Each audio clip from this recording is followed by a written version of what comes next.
Hey viewers, welcome back to your own channel target bullseye. तो आज हम लोग बात करने वाले हैं अशोका बिल्डकॉन लिमिटेड के ऊपर। तो ये कंपनी जो है वो है लीडिंग हाईवे डेवलपर्स इंडिया में, और साथ ही ये इंफ्रास्ट्रक्चर डेवलपमेंट कंपनी है जो कि आप कह सकते हैं कि construction and maintenance of road and supporting services to land support operation of toll roads and others. तो ये जो कंपनी है वो इंगेज्ड है कंस्ट्रक्शन मेंटेनेंस में, जहाँ पे रोड्स हो गए या फिर आप कह सकते हैं जो टोल रोड्स हैं उनसे सारी चीज़ों में ये सर्विसेज प्रोवाइड करते हैं एंड सपोर्ट्स प्रोवाइड करते हैं। ये company EPC, BOT and HAM players है, और साथ ही इनके जो पोर्टफोलियो हैं 39 पीपीपी प्रोजेक्ट्स के हैं, जो कि सबसे लार्जेस्ट नंबर में आते हैं प्राइवेट प्लेयर के इंडिया में।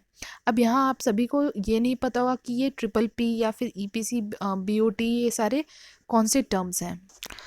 तो अगर हम लोग एचएएम के बारे में बात करें तो ये हाइब्रिड एन्युटी मॉडल होता है, जो कि मिक्सचर होता है ईपीसी एंड बीओटी मॉडल्स की। ये डिफरेंट टाइप्स ऑफ जो कंस्ट्रक्शंस के अंडर जो मॉडल्स होते हैं वो हैं। एंड ट्रिपल पी आप कह सकते हैं कि ये एक पब्लिक प्राइवेट पार्टनरशिप होता है कंस्ट्रक्शन प्रोजेक्ट्स का। अब अगर नेक्स्ट बात करें तो ये हाईवे और ब्रिजेस बनाने के अलावे भी ये पावर ट्रांसमिशन और डिस्ट्रीब्यूशंस करते हैं, ये ईपीसी जो मॉडल है उनके बेसिस पे। एंड साथ ही इन्होंने 21 स्टेट में अभी तक कंट्री में पूरे इन्होंने काम किया है, और साथ ही बहुत सारे इन्होंने काफ़ी बेहतरीन सारे प्रोजेक्ट इन्होंने कंप्लीट किए हैं फॉर सेंट्रल और स्टेट गवर्नमेंट्स के लिए। अब अगर इनके बात करते हैं हम लोग, ये हाउसिंग डेवलपमेंट कॉरपोरेशंस में भी काम कर रहे हैं रिपब्लिक ऑफ मालदीव्स के लिए ओवरसीज़ के बेसिस पे अगर बात करते हैं, जहाँ पे ये कंस्ट्रक्टिंग रोड और आप कह सकते हैं कि जो हाउसिंग डेवलपमेंट कॉरपोरेशंस होते हैं उन सब के ऊपर इनका काम भी चल रहा है ओवरसी बेसिस पे। तो ये हमने दोनों बात की कि यहाँ पे इंडिया में भी इनका क्या है, ये इंडिया में लीडिंग हाईवे डेवलपर्स हैं, और साथ ही अभी जो ओवरसीज़ में जो इनके काम चल रहे हैं वो तो है ही, और काफ़ी सारे जो अभी प्रोजेक्ट्स हो गए या फिर मॉडल जो हो गए कंस्ट्रक्शंस के अंडर जो भी मॉडल्स आते हैं वो सारे ये लोग हैंडल करते हैं। थोड़ा और अगर डिटेल के बारे में बात करें तो ये अराउंड इनको 40+ ईयर का काफ़ी एक्सपीरियंस रहा है इस इंडस्ट्री में, कंस्ट्रक्शन इंडस्ट्री में। और साथ ही साथ इन्होंने अभी तक जो जितने ऑर्डर बुक किए हैं 2019 तक, तो आप देखेंगे यहाँ पे 90,380 मिलियन आईएनआर का इन्होंने जो है वो ऑर्डर भी बुक किया। और साथ ही इन्होंने अभी तक 30,000 आप कह सकते हैं कि विलेजेस में इन्होंने अपने काम किए, जो भी पावर ट्रांसमिशन प्रोजेक्ट्स हो गए उनके बेसिस पे। और साथ ही इन्होंने 10,100 लेन किलोमीटर पे इन्होंने हाईवे कंस्ट्रक्ट किया, हाईवे बनाया है, उनके जो भी प्रोजेक्ट रहे उनको हैंडल किया है। एंड 39 इनके पास अभी तक जो हमने प्राइवेट पब्लिक जो प्रोजेक्ट्स हैं उन सबको इन्होंने जो पार्टनरशिप वाले जो प्रोजेक्ट्स हैं उन सबको हैंडल किया, और इनके पास टोटल 39 नंबर्स में है। एंड अगर इनके एम्प्लॉयज़ हो गए जो आर&डी है या फिर जितने भी हम लोग एम्प्लॉय से लेके मेंबर्स तक बात करें तो इनके पास अराउंड 4,000+ इनकी फैमिली है। तो आप देख सकते हैं काफ़ी वाइड जो है इनका बिजनेस मॉडल भी है, और साथ ही इनकी काफ़ी स्ट्रॉन्ग टीम के साथ साथ इन्होंने काफ़ी प्रोजेक्ट्स, और ऊपर से एक्सपीरियंस्ड कंपनी है, ये नहीं है कि बहुत नई कंपनी है एंड इनको एक्सपीरियंस नहीं, काफ़ी बेहतरीन कंपनी भी है ये। यहाँ पे अगर हम लोग एनालिस्ट की राय मानना चाहें तो 94% एनालिस्ट आपको अभी बाइंग की रेटिंग दे रहे हैं, बट बिफोर इन्वेस्टिंग आपको एक बार खुद से रिसर्च करना बहुत ज़रूरी होता है। So next is return. तो रिटर्न आप देखेंगे कि 3 साल और 2 साल में वैसे रिटर्न्स तो नहीं रहे हैं, नेगेटिव में पोस्ट हुए हैं इनके। बट अगर 1 ईयर के बारे में बात करते तो 1 ईयर में इन्होंने काफ़ी बेहतरीन रिटर्न दिया है। 6 मंथ, 3 मंथ या 1 मंथ, यहाँ पे भी आपको ठीक ठाक से रिटर्न्स नज़र आ रहे हैं। 1 वीक के बेसिस पे बात करते तो ये शेयर अभी आपको प्रॉफिट बुकिंग के फेज़ में चलता हुआ नज़र आएगा, और ये शेयर जो है ये स्विंग ट्रेडिंग के लिए काफ़ी बेहतरीन शेयर है। Next is valuation. वैल्यूएशन में आपको ईपीएस जो है वो 14 के लगभग नज़र आ रहा है, जो कि ठीक ठाक है। उसके बाद इंडस्ट्री पी की बात करते हैं 34 है, और स्टॉक पी यहाँ पे 7 है। ये काफ़ी आपको अंडर वैल्यूड प्राइस पे मिलने वाला है। साथ ही डिलीवरेबल्स की बात करें तो 42% की डिलीवरी हुई थी इसमें फ्राइडे के दिन। अब देखते हैं कल के दिन कैसा कारोबार रहता है। सेल्स ग्रोथ परसेंटेज आप देखेंगे कि इस 1 साल में वैसा तो काफ़ी बेहतरीन नहीं रहा, बट फिर भी इन्होंने पॉजिटिव में पोस्ट किया। बट 5 से 3 साल में आपको ज़्यादा बेहतरीन नज़र आ रहे हैं। Next is profit growth percentage. तो प्रॉफिट ग्रोथ परसेंटेज आपको बढ़ते हुए दिख रहे हैं साल दर साल, पिछले 5 से 1 साल में देख रहे हैं 22 से ये 35% के आसपास पहुंच चुका है।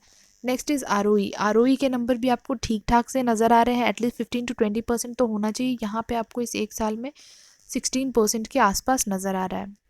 आरओसी की बात करें तो आरओसी आपको यहाँ पे बेहतरीन तरीके से बढ़ते हुए दिख रहे हैं। 5 ईयर्स में जहाँ ये 17 थे, वहाँ आपको 1 ईयर में 20.5% के आसपास नज़र आ रहे हैं। डेट टू इक्विटी में बहुत माइनर सा नंबर है कंपनी, मतलब आप कह सकते हैं कि ये ऑलमोस्ट डेट फ्री कंपनी है। फिनेंशियल्स पे नज़र डालते हैं तो यहाँ आप देख सकते हैं कि 2018 में जो इनके नंबर्स हुआ करते थे वो थे 3601 करोड़ के आसपास। मार्च 2020 में बात करें तो ये 4992 करोड़ के लगभग तो है, बट आपको मार्च 20 के मुकाबले अगर बात करते तो ये आपको यहाँ पे डिप में देखने को मिल रहा है। ऑपरेटिंग प्रॉफिट में बात करें तो ऑपरेटिंग प्रॉफिट आपको जो है वो बढ़ते हुए दिखे हैं through out the year, but आपको इस जो ईयर है मार्च 21, इसमें आपको जो है वो एक डिप देखने को मिल रहा है। Next is net profit. Net profit में अगर हम लोग बात करें तो यहाँ भी आपको जो नंबर्स है वो पहले तो वो नेगेटिव में इन्होंने पोस्ट किए थे 111 के लगभग, बट इन्होंने कंट्रोल करके -33 या आप कह सकते हैं -33 करोड़ के लगभग था, और उसके बाद ये आपको थ्रू आउट दी ईयर आपको ग्रेजुअली ये बढ़ते हुए ही दिखे, जो कि ये अच्छी चीज़ है। अब बात करते हैं इसके क्वार्टरली बेसिस के जो फिनेंशियल्स है उसके ऊपर। यहाँ अगर हम लोग बात करें तो 4 क्वार्टर के ऊपर बात करने वाले हैं, जून 20 से लेके मार्च 21 तक। सेल्स के ऊपर बात करते हैं 761 करोड़ से ये आपको बढ़ता हुआ दिखा है 1736 करोड़, और ये आपको थ्रू आउट दी जो क्वार्टर्स रहे हैं उसमें आपको बढ़ते हुए दिखे gradually. Second is operating profit. तो ऑपरेटिंग प्रॉफिट के भी जो नंबर्स हैं वो आपको बेहतरीन तरीके से क्वार्टर टू क्वार्टर बढ़ते हुए ही दिखे हैं, ये भी पॉजिटिव चीज़ है। एंड नेट प्रॉफिट की बात करते हैं तो नेट प्रॉफिट में भी नंबर्स आपको पॉजिटिव में ही पोस्ट हुए हैं और जंप के साथ पोस्ट हुए हैं। तो आप देख सकते हैं कि जहाँ पे इन्होंने ईयर ऑन ईयर बेसिस पे सिर्फ नेट प्रॉफिट के ऊपर अच्छा किया था, वहीं इन्होंने क्वार्टरली बेसिस पे सारे जो पैरामीटर्स हमने 3 डिस्कस किए वहाँ आपको इन्होंने अच्छा खासा एक जंप दिखाया है। शेयर होल्डिंग पैटर्न्स पे बात करें तो यहाँ आप देखेंगे कि प्रमोटर्स के जो होल्डिंग्स रहे हैं वो 54.48 के आसपास रहे हैं, इतने जो भी क्वार्टर रहे हैं इस 4 क्वार्टर में। एफआईआई के ऊपर बात करें तो एफआईआई के पास बहुत ज़्यादा नंबर में होल्डिंग्स तो नहीं है, बट हाँ फिर भी इन्होंने थोड़े बहुत फ्लक्चुएशंस के साथ लगभग 3.5% के आसपास इनके पास होल्डिंग्स है। डीआईआई के बारे में बात करते हैं तो ये आपको नंबर्स जो हैं वो आपको कम होते हुए दिख रहे हैं इस क्वार्टर के बाद, बट फिर भी इन्होंने 24% के आसपास जो है होल्डिंग्स रखा हुआ है। एंड पब्लिक के नंबर्स आप यहाँ पे देख सकते हैं कि वो किस तरह से आपको इस 2 क्वार्टर में थोड़े कम तो करते हुए मिले थे, बट आपको इस क्वार्टर में बढ़ाते हुए दिखे, वो भी 3% के लगभग इन्होंने 3-3.5% के लगभग इन्होंने बढ़ाया है। प्रमोटर्स के प्लेज के बारे में बात करते हैं तो यहाँ किसी तरह का प्लेज नज़र नहीं आ रहा है, जो कि अच्छी बात है। म्यूचुअल फंड्स जो भी इसमें इन्वेस्टमेंट कर रहे हैं उनके नाम देख लेते हैं एक बार। तो HDFC housing opportunity fund direct growth, इनके 2.75 है, यहाँ आप सारे परसेंटेज देख सकते हैं। Second is from Franklin India opportunities direct fund direct growth, third one is Edelweiss small cap fund direct growth, and fourth one is DSP the infrastructure growth. तो इनके आपको ये जो 4 म्यूचुअल फंड्स हैं वो आपको इन्वेस्टमेंट करते दिख रहे हैं, और बाकी यहाँ पे आपने परसेंटेज देख ही लिए होंगे। अब यहाँ पे हम लोग चार्ट के ऊपर बात करते हैं। हम लोग सिर्फ 1 वीक के टाइम फ्रेम पे बात करने वाले हैं। हर एक कैंडल 1 वीक को रिप्रेजेंट करता हुआ नज़र आएगा। तो जैसा कि देख सकते हैं ये शेयर आपको ज़्यादा बेहतरीन तरीके से इसमें ये समझ आ रहा है कि ये हमारे लिए स्विंग ट्रेडिंग के लिए ज़्यादा बेटर है, बिकॉज आप कुछ हफ्ते यहाँ पे आपको एक बाइंग इमर्ज होता हुआ दिख रहा है और उसके बाद कुछ हफ्ते इसमें प्रॉफिट बुक होता हुआ नज़र आ रहा है। और इसी तरीके से ये शेयर जो है ये आपको 37 रुपीज़ के प्राइस से ये 117 के प्राइस पे जाता हुआ दिखा है, और अभी भी इसको अपने जो प्रीवियस प्राइस है वहाँ तक तो जाना है, जो कि 122 के लगभग जो था। अब ये शेयर जो है ये आपको काफ़ी, आप कह सकते हैं कि छोटे प्राइस पे मिल रहा है। इसका मतलब ये नहीं कि कंपनी बुरी है, कंपनी के जो फंडामेंटल्स रहे हैं वो सारे काफ़ी स्ट्रॉन्ग हैं, और कंपनी के जो हमने डिटेल्स अभी देखे हैं वो भी काफ़ी बेहतरीन आपको देखने को मिल रहे हैं। बट आप देखेंगे जब भारी गिरावट हुई थी तो मैक्सिमम जो इंफ्रास्ट्रक्चर के जो बिज़नेस में थे या एविएशन सेक्टर में जो थे उनको ज़्यादा नुकसान हुआ उस टाइम पे, बहुत ज़्यादा उनके लिए ज़्यादा प्रॉब्लमेटिक था।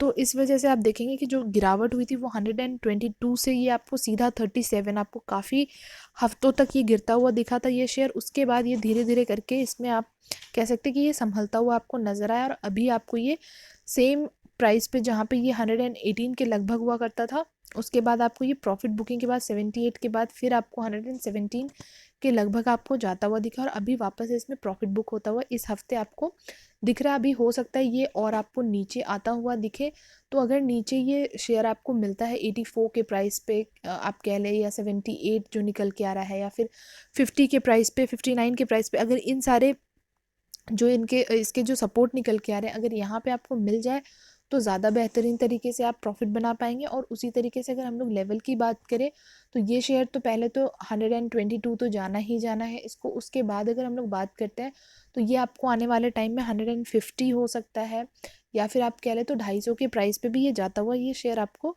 दिख सकता है। तो उसी तरीके से जो है अभी प्रॉफिट बुकिंग का फेज़ इसमें चल रहा है, थोड़ा और प्रॉफिट बुक होने देते हैं इसमें, इसको और नीचे आने देते हैं जो हमने अभी जो सपोर्ट हमने डिस्कस किए ये सारे, उसके बाद आप यहाँ से एक्यूमुलेट करके फिर आप वेट कर सकते हैं, या तो आप एज अ स्विंग ट्रेडिंग आप इसमें जो भी है वो प्रॉफिट बुक करें। ये आपके ऊपर टोटली आपके ऊपर डिपेंड करता है। बाकी अगर आपको इसमें कोई डाउट है या कुछ भी है तो वो आप हमें कमेंट बॉक्स में पूछ सकते हैं, और जो आपको लगे इस शेयर में वो आप अपने हिसाब से, अपने फिनेंशियल एडवाइज़र के हिसाब से और अपने रिसर्च के बाद ही इसमें इन्वेस्ट करें। बाकी हम आपसे मिलेंगे फिर नेक्स्ट वीडियो में बहुत ही जल्द। तब तक के लिए thank you and take care.